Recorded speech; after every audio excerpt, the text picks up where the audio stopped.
مسلمانان چې دي نو هغه ورځ په ورځ باندې د کاروبارونه ختم دي، روډونه چې کم دی وران دي، تکلیفونه ډیر دي، هر څنګه چې کم دی مسلمان ولې وجه صرف دا ده چې مسلمانانو د عزت لار پرېښوده. که دوی د عزت لار راټینګه کړې وې نو صحابو په یو لنګ کې د قیصر او کسرا دروازې ډبولې وې که نه وې؟ د قیصر او کسرا ټولې خزانې خپلو قدمونو له راوستې وې که نه وې راوستې؟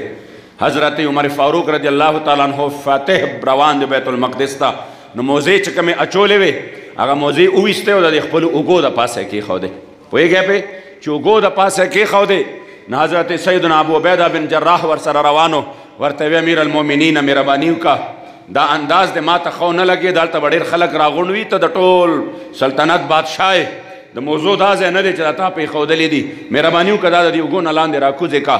حضرت عمر فاروق صاحب ورته جلال کې راغی، ورته وی که ته ابو عبیده نه وې او بل څوک وې نو بیا به ما به څه چل کړی و، ستا عبرتناک داسې یو عبرتناکه سزا به مې درکړې وه چې د خلکو دپاره به عبرت جوړ شوی وي. خو ته د حضور ډېر جلیل القدر صحابي ځکه درته څه نشم ویلی، او هغې نه پسې ورته بیا تاریخي جمله وویې چې خبردار مونږ له چې الله عزت راکړی د اسلام د خاطره راکړی دی.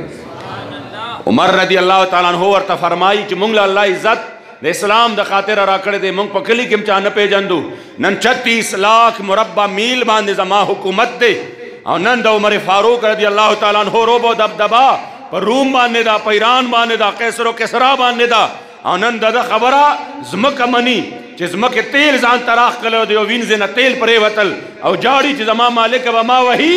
حضرت عمر فاروق راغې، آیا ما ستا په سر باندې عدل او انصاف نه دی کړی چې تا د دې مظلوم تیل راښکل، ځمکې هغه راښکلي شوی تیل واپس چې کوم دی بهر ته راویستلي دي؟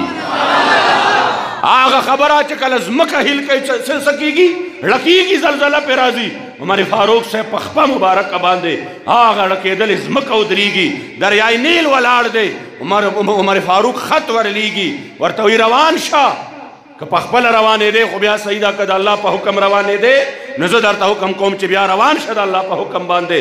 هغه دریای نیل اوبه چې کوم دی روانېږي، د عمر فاروق له چې دومره الله مقام ورکړی دی دا د حضور د دین د خاطر یې وله ورکړی دی. نو ورته فرمایي چې چا د اسلام نه بغیر په نورو ځایونو کې عزت چې کوم دی ولټو نو هغه ته علاوه د ذلت نه بل څه نه میلاویږي.